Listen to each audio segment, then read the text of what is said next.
The letter was never sent.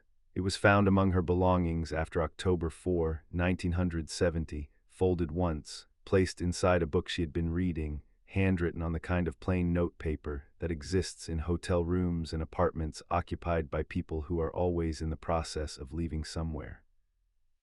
The handwriting was hers, loose and forward-leaning, the kind of handwriting that moves faster than it can be read, that has somewhere to go and does not want to slow down for legibility. It was addressed to her family in Port Arthur, Texas, Dorothy and Seth Joplin.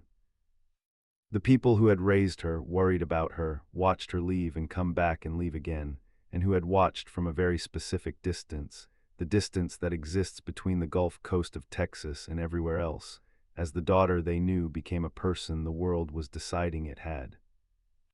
Feelings about the letter was not finished, or perhaps it was finished and she had decided, in the way that people decide these things without announcement, that finishing was not the same as sending. That what she had written had served its purpose by being written, that the act of putting the words down had done the work the sending was supposed to do, and that the envelope and the stamp in the mailbox were a different transaction entirely, one she was not ready for, or not certain of, or simply did not get to before everything stopped. Nobody knows exactly when she wrote it. The book it was found in was one she had been reading during the Pearl Sessions, which places it somewhere in the summer or early fall of 1970. The last months of her life, though she did not know they were the last months, because people do not know that about their months until afterward, when someone else does the accounting. What the letter said, the specific words, the specific sentences, belongs to the family that received it, and they have chosen, with a dignity that deserves respect, to keep it. What is known is the outline, that it was personal in the way that letters to parents are always personal, that it contained things she had not said directly before, that it circled around certain subjects in the way that people circle around the things they most want to say when they are not entirely certain they have the right to say them directly. What is also known, what the people who were close to her in those months have described, consistently, and with the particular care of people who want to get something important right, is the kind of person she was in the period when that letter was written. And that person, and what she was carrying in the summer and fall of 1970, is the real subject of the letter, whether or not the letter's specific words are ever made public. This is what the letter was about, not the words, the life behind them.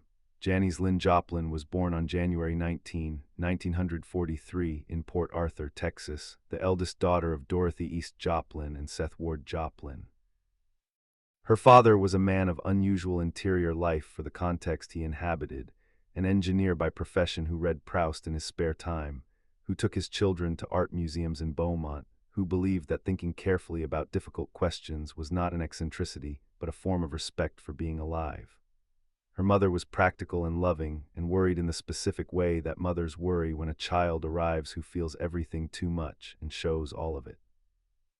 Janis felt everything too much and showed all of it from the beginning. She was the kind of child who made rooms aware of her presence without doing anything particularly remarkable, simply by being fully there, fully attending, fully responding to whatever the room contained.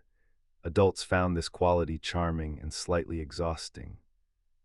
Her peers, as she moved into adolescence, found it threatening in the way that any quality finds itself threatening when it cannot be categorized by the social systems available to teenagers in a small Texas town in the 1950s. Port Arthur was not equipped for Janis Joplin, not because the town was malicious, though some of what it directed at her was genuinely cruel, but because the social machinery of Port Arthur, the agreed-upon dimensions of what a girl should be, how much a person should feel, what kind of ambition was appropriate and what kind was excessive, had been built for a different kind of person, and Janis was simply not that kind. She read voraciously. She painted with a commitment that her classmates experienced as pretension. She listened to music that the radio didn't play, Bessie Smith, Lead Belly, Big Mama Thornton, and talked about it with an enthusiasm that the people around her had no framework for receiving. She was called ugly. She was excluded. She was mocked for her clothes, her face, her enthusiasms, her refusal to modulate herself down to the volume that Port Arthur had decided was appropriate.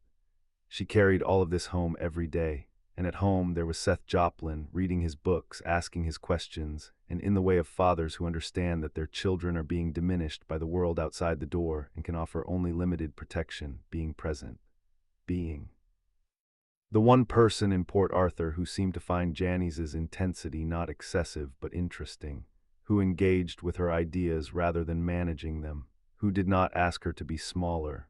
The relationship between Janis Joplin and her father is one of the least discussed elements of a story that has been discussed extensively. Seth Joplin appears at the edges of the biography, a quiet, bookish man who worked at Texaco, who seems in photographs to have had the slightly abstracted look of someone whose mind is often elsewhere, but his specific influence on his eldest daughter has never been fully traced. What is traceable is this: Janis Joplin, who spent her entire professional life being told she was too much, had at least one person in her early life who seemed to think that too much was the beginning of something rather than the end of it.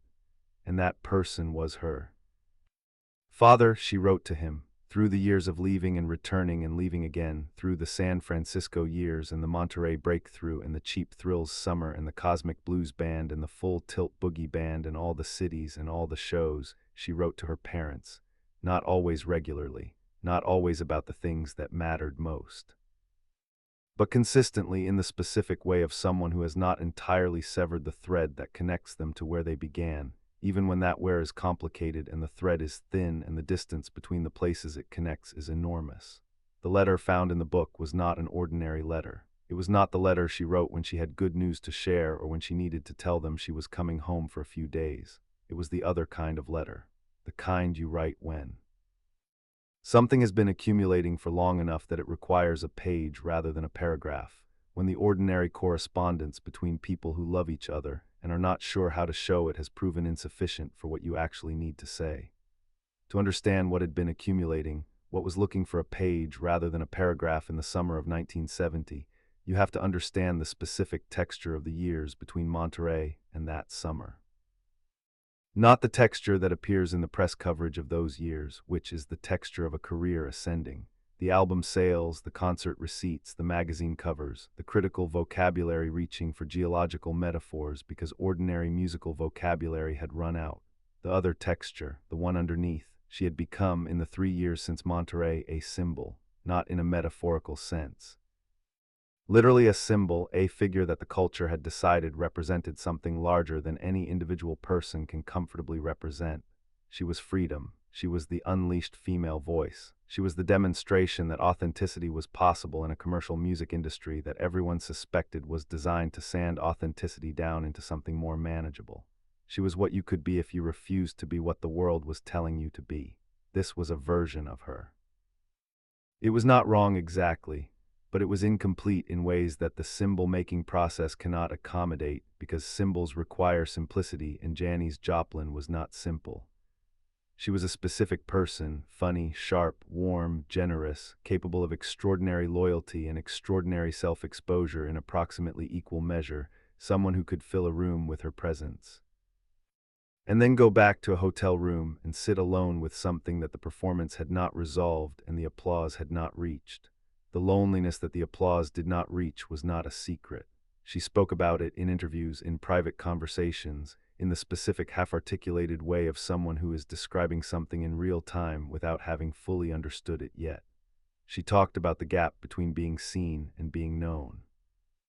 About the specific feeling of giving everything to a room full of people and walking off stage with the giving unreciprocated in the way that actually mattered, not unappreciated, not unrewarded, but unmet at the level where she most needed meeting. She had tried to resolve this gap through the music itself, by making the performances more complete, more honest, more fully given, by leaving less and less in reserve, by opening more of herself each time, operating on the theory that the distance between herself and the audience could be closed by giving more. The Pearl sessions in the summer of 1970 were the fullest expression of this theory, the most complete, most honest, most fully inhabited recordings of her career, the work of someone who had decided that there was nothing left worth protecting from the transaction. But the gap was not a gap in the music. The music was not where it lived. The music was where she had always put it, and the music had always received it, The music was the one transaction she knew how to complete. The gap was everywhere else. In the dressing rooms and the hotel rooms and the cars between cities and the ordinary human business of being a person in the world when the performance is over and the lights have gone down and it is just you and whatever you have accumulated and the question of what to do with it next. She was writing a letter to her parents in Port Arthur. What do you say, in a letter you are not sure you will send, to the people who knew you before you became something the world had decided to call famous? You say the things you have not said in the ordinary correspondence, the things that require a page because they will not fit in a paragraph. The things that have been looking for the right moment to be said and have been waiting, sometimes for years, because the right moment kept not arriving, and the letters that did get sent were the other kind, the news, the plans, the reassurances, the evidence that things were all right or approaching all right or moving in the direction of all right. She had sent those letters. She had been sending them for years. They were real. The warmth in them was real, the connection they maintained was real. The love that moved through the ordinary words of ordinary correspondence between people who love each other across distance and difficulty was real. But they were not the whole story. They were the part of the story she had found a way to send. The letter in the book was the other part. What the letter is described as containing, by the people who have acknowledged its existence without disclosing its contents, is something in the nature of an accounting. Not a grievance and not a confession, but something between those things. A woman in her late 20s, sitting somewhere in Lowe's Angels with a piece of plain notepaper, trying to say something true to the people who had known her longest about what the life she was living actually felt like from the inside. What it felt like from the inside was not what it looked like from Port Arthur. From Port Arthur, looking at the magazine covers and reading the reviews and watching the trajectory of the career on whatever information reached the Gulf Coast of Texas in 1970, Janis Joplin's life must have looked like vindication, like the proof of something, like the world finally recognizing what Seth and Dorothy Joplin had watched accumulate in their eldest daughter across 17 years in a town that was not able to hold it. The girl who had been called too much, coming back as exactly enough, as more than enough, as the standard by which enough was now being measured.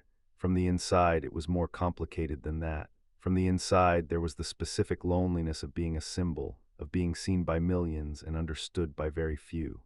There was the question she had been carrying for years, without fully articulating, whether the giving that the music required at the level she had always given it was something that had a sustainable form, or whether it was a form of spending from a finite account that did not automatically replenish. There was the growing understanding, not yet complete, not yet resolved, but present and accumulating, that the performances that looked like total freedom were also a form of total exposure, and that exposure at that level, sustained across years, leaves marks that the applause does not reach and the reviews do not address and the magazine covers do not show. There was also the simple human fact of missing. Missing the specific, ordinary, irreplaceable things of a life you have left behind. The smell of the Gulf, the sound of a particular kind of rain on a particular kind of roof, the faces of the people who knew. Your name before the name meant anything to anyone outside of Port Arthur. The letter was in part about missing, about the specific form of homesickness that is not the desire to return to a place. She knew what Port Arthur was and she had made her peace with the impossibility of it, but the desire to be connected across whatever distance to the people who had been there at the beginning.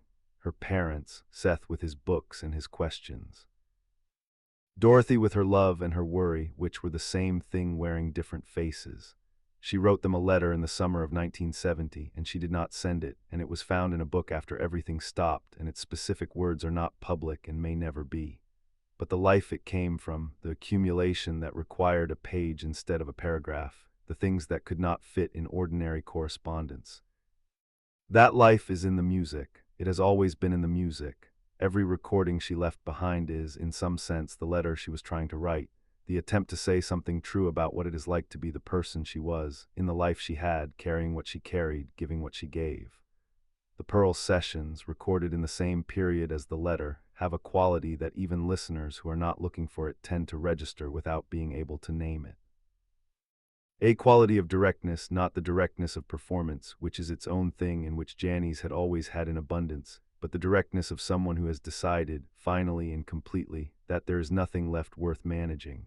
Nothing left worth protecting from the listener, nothing left to hold back. Paul Rothschild, producing the sessions, has spoken about the atmosphere of those recordings in terms that consistently return to a single quality: honesty. Not technical honesty, that was a given. She was always technically honest in the sense of giving full commitment to every take, but something more fundamental. The sense that the voice on those recordings is not performing honesty but simply being honest, reporting from the interior of an actual life, with all the complexity and contradiction and earned wisdom and unresolved longing that an actual life contains. This is what the letter and the recordings share. They are both attempts made in the same period of time to say something true about what the life felt like from the inside. One of them was addressed to her family in Port Arthur and was not sent. The other was addressed to everyone, and has been received by millions of people in the decades since it was made, and is still being received right now by people who press play and hear something that crosses the distance between the speaker and the listener and lands somewhere specific and interior and not easily described. The letter said what the recording said. The recording said what the letter said. They were the same attempt in different forms to do the thing that had always been the central project of her life, to close the gap between what she felt and what the people who mattered to her could receive. To be known, not just famous, to be understood, not just heard. She did not send the letter, but she sent the music, and the music, unlike the letter, found its way. Janis Joplin died on October 4, 1970. The Pearl album was released in January 1971 and reached #1 on the Billboard charts, the first time one of her solo albums had achieved that. In her lifetime, though she was not alive to know it, Me and Bobby McGee reached #1 as a single. The recordings from those sessions have been in continuous circulation for more than 50 years. The letter remained folded in its book. The book was returned to her family along with the other belongings.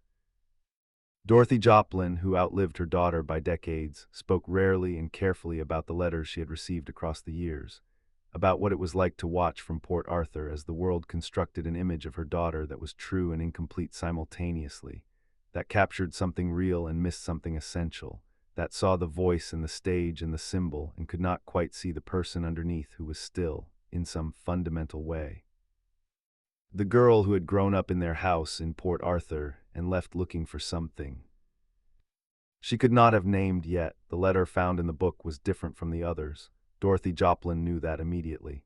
She has not said what made it different, and the knowing is sufficient. She was the mother. She knew the handwriting. She knew the rhythm of her daughter's sentences, and she knew the difference between the letter Janis sent and the letter Janis wrote when she had something to say that she was not sure she had the right to say directly.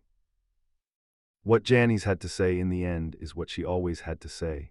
What the music said, from the first time she opened her mouth in a Port Arthur bedroom with a Bessie Smith record playing on the floor beside her to the last take of Me and Bobby McGee in a Lowe's Angels studio with the headphones still around her neck after the tape had stopped. What every performance said, from the smallest club in the Hate to the half-dark field at Woodstock to the Monterey stage where everything changed. She was here, she felt this. She wanted you to know. The letter was not sent, the music was. The music has been doing the work of the letter ever since, finding the people who needed it, arriving in the specific way that only a voice this honest can arrive, landing somewhere interior and irreplaceable and not easily described, in the way that letters to the people who matter most always land when they are finally, truly, completely sent. She's still sending it. Every time someone presses play, she is still sending it. The letter was never sent, but the voice has never stopped arriving.